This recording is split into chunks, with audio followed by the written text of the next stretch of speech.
Il était une fois une lointaine planète perdue dans la galaxie. Une espèce remuante et assez bavarde qui était apparue un beau jour. Au début du XXIe siècle, elle comptait quelques 6 milliards d'individus. Cette espèce s'était appelée les humains. Les humains, qui ne sont que des humains, se partageaient plus ou moins bien les ressources de cette planète qu'ils nommaient la Terre.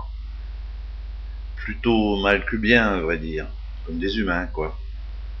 Sur les 6 milliards d'humains, 850 millions d'entre eux souffraient de la faim, soit 1 sur 7 de ces humains. Comment se faisait le choix de ceux qui seraient nourris et ceux qui ne le seraient pas, ou moins? Eh bien, cela se faisait tout bêtement, essentiellement selon le lieu de naissance de l'humain. Cela se résume simplement en disant que sur les 850 millions d'entre eux qui souffraient de malnutrition, 820 millions vivaient dans le sud de cette planète Terre. Sous-alimentés ou mal nourris, c'est quoi? Prenons par exemple deux jeunes de ces humains. Bob vit dans une région du nord de cette planète Terre appelée Europe. Sekou, lui, vit dans le sud de la planète, dans une région appelée Afrique. Leurs alimentations sont très différentes, tant en quantité qu'en qualité. Bob, lui, a à disposition une nourriture abondante et variée. Sekou est mal nourri, au mil et au riz. Accède rarement à des légumes et des fruits et quasiment jamais de viandes et laitages. Clairement, son alimentation ne couvre pas ses besoins énergétiques, nutriments, vitamines et minéraux. Il s'expose donc à de graves problèmes de santé et les statistiques démontrent qu'il mourra 20 ans avant Bob.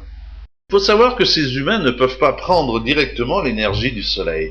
Pour ce faire, ils avalent des plantes et des animaux produits et élevés par une catégorie particulière de ces humains, qu'ils nomment agriculteurs ou paysans. Bizarrement, en comptant avec leur famille, ce sont jusqu'à 80% de ces paysans qui sont sous-alimentés. Ce paradoxe a de multiples explications, parfois connexes. Dans certaines régions de la planète, les agriculteurs ne possèdent que de très petites portions de terre, insuffisantes pour nourrir leur famille. Ailleurs, ils ne sont même pas propriétaires du lopin qu'ils cultivent.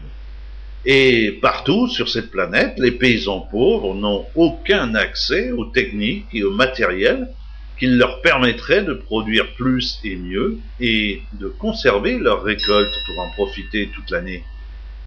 Il y a aussi certains pays qui, eux, possèdent des richesses naturelles comme le pétrole et où la production alimentaire est insuffisante par manque de paysans. Voici pourquoi. Voyez ce champ de manioc, il est abandonné parce que Ousmane, son propriétaire, est parti vivre en ville. Ousmane est parti en ville parce qu'il espère gagner plus en travaillant dans l'industrie pétrolière. Il ne produit plus de manioc et il n'en consomme presque plus. Depuis qu'il est citadin, il préfère le pain fait avec du blé ou le riz, mais le blé et le riz poussent très peu dans cette région de la planète Terre.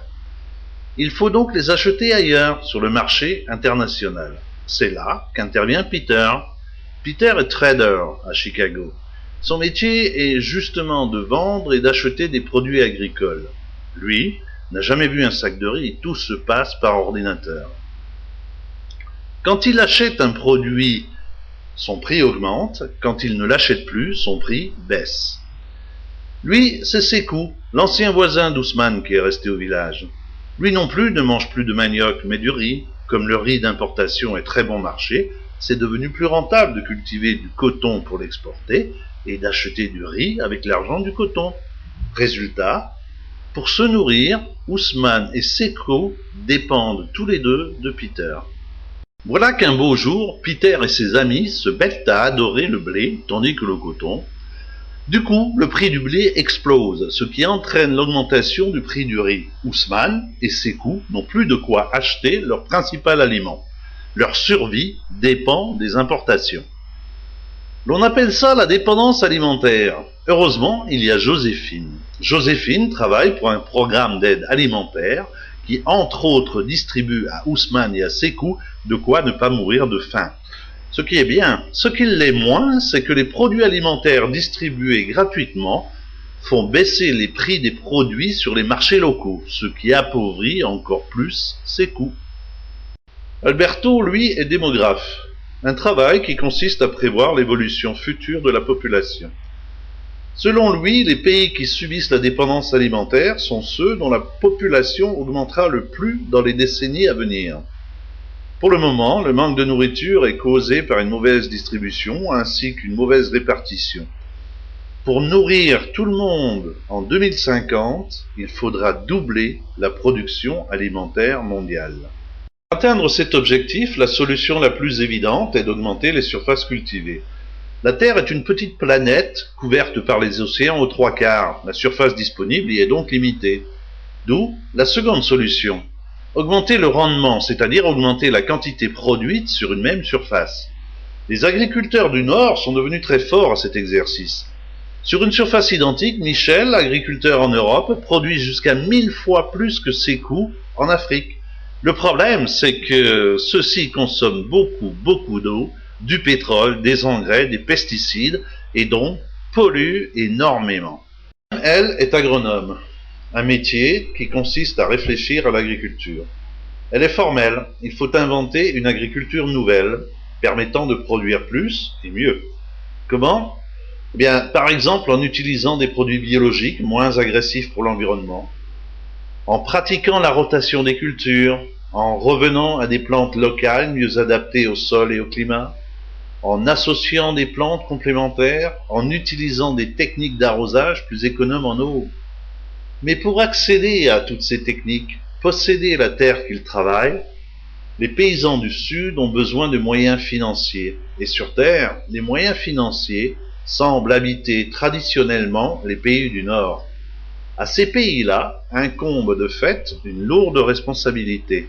Au lieu d'envoyer massivement leurs stocks de céréales et de lait vers les pays les plus pauvres, ils pourraient les aider à développer leur propre production alimentaire et sa distribution à l'échelle locale. Comme le dit le vieux proverbe terrien, donnez un poisson à un homme et il aura à manger pour la journée.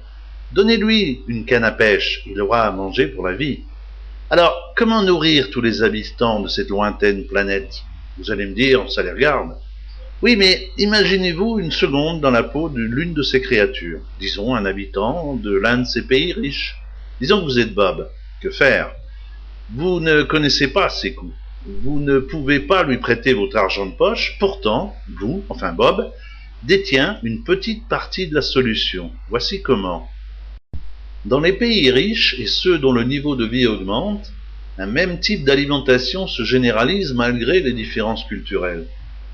L'on mange moins de céréales et de légumineuses, haricots, fèves, etc.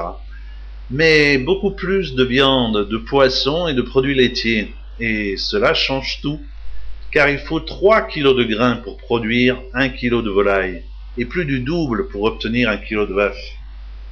Et c'est là que Bob peut agir concrètement en choisissant par exemple plus souvent un plat de lentilles plutôt qu'un steak.